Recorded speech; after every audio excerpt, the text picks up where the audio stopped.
Hello everyone and welcome back to the Easy Finance channel, where we make financial education simple and easy to understand for everybody. Let me start with a simple but powerful question. Have you ever reached the end of the month and asked yourself, where did all my money go? Maybe your paycheck just came in a few weeks ago, and now it's gone.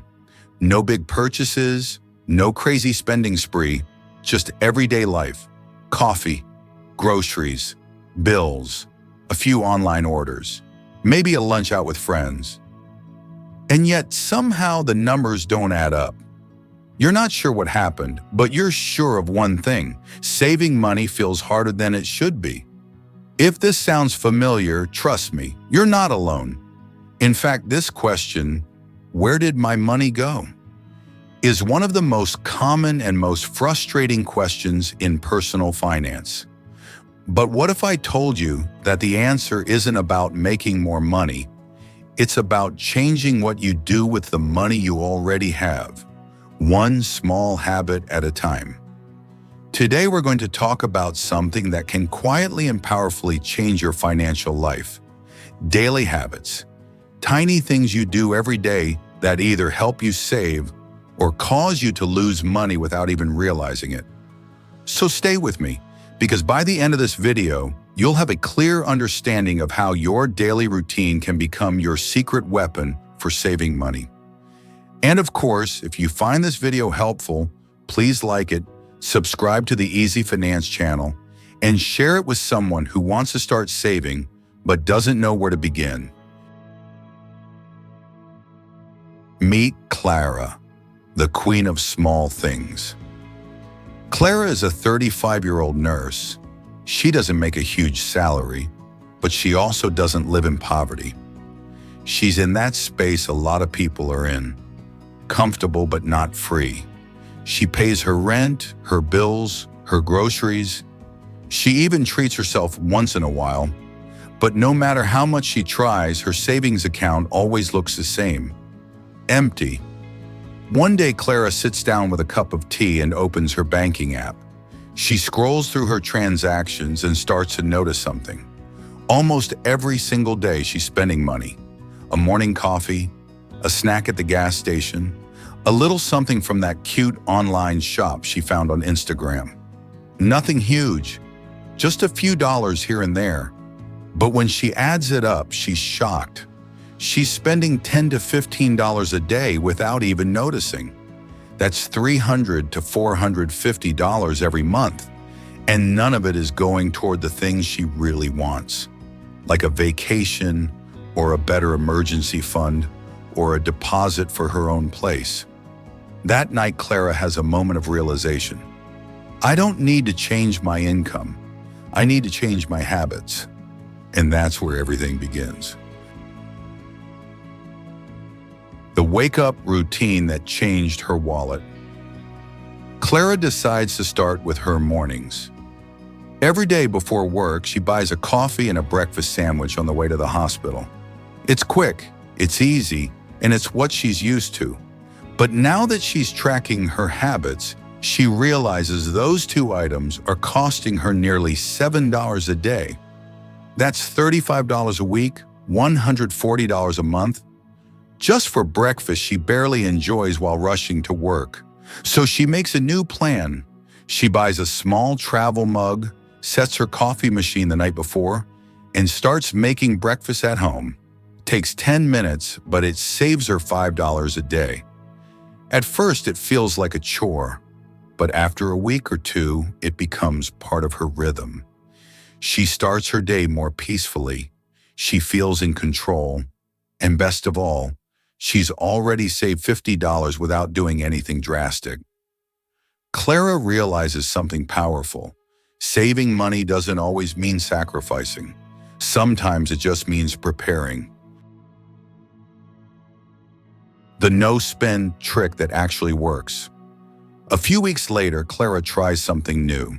She picks 2 days a week, Tuesdays and Thursdays, and makes a personal rule. No spending on those days.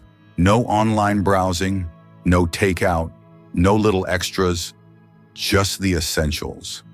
At first, it feels strange. She catches herself almost ordering something more than once. But over time, the habit sticks. On those 2 days, she learns to enjoy what she already has. She uses what's in the fridge. She listens to free podcasts instead of shopping for new books. She goes for a walk instead of going to the mall. And slowly her spending starts to shrink. By the end of the month, she saved an extra $100 just by pressing pause on spending 2 days a week. It's not about being extreme, it's about being intentional. How habits become identity. What happens next is something Clara didn't expect. People around her start to notice. Her friend Lisa asks, "How are you always so calm about money these days?" And Clara answers honestly, "I've started doing small things every day. That's it." She realizes that saving money isn't just something she's doing anymore. It's part of who she is becoming. She's someone who thinks before she buys, someone who prepares meals in advance, someone who unsubscribes from tempting emails, someone who plans her week and leaves space for saving. And that's the magic of daily habits. They shape your identity. And once your identity shifts, your results start to stick. The truth about just this once. Clara still has moments of temptation. Don't we all? Sometimes she passes her favorite cafe and thinks, one latte won't hurt, and maybe it won't. But she remembers what got her stuck before. It wasn't the big purchases. It was the just this once moments that happened every day.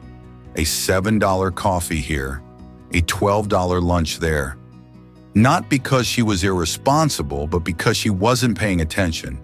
Now she's paying attention, not perfectly, not obsessively, but consistently, and that makes all the difference. The hidden cost of convenience. One Saturday afternoon, Clara looks at her food delivery app and hesitates. She's tired. She doesn't feel like cooking. It's so easy to tap and order something. But then she checks her bank statement from the past month.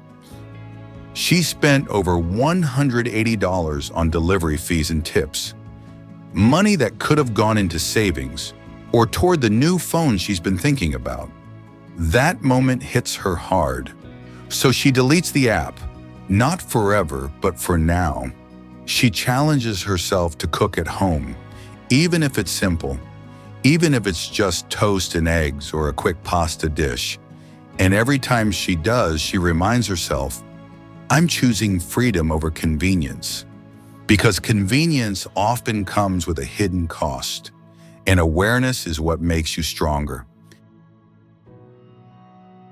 The unexpected joy of planning. One of the biggest changes Clara makes is also the quietest. She starts planning her week, her meals, her errands, even her fun money. Every Sunday evening, she sits down with a cup of tea and asks herself, what do I need this week? What do I already have? What can I do to spend less without missing out? She doesn't always get it right. Some weeks she forgets something.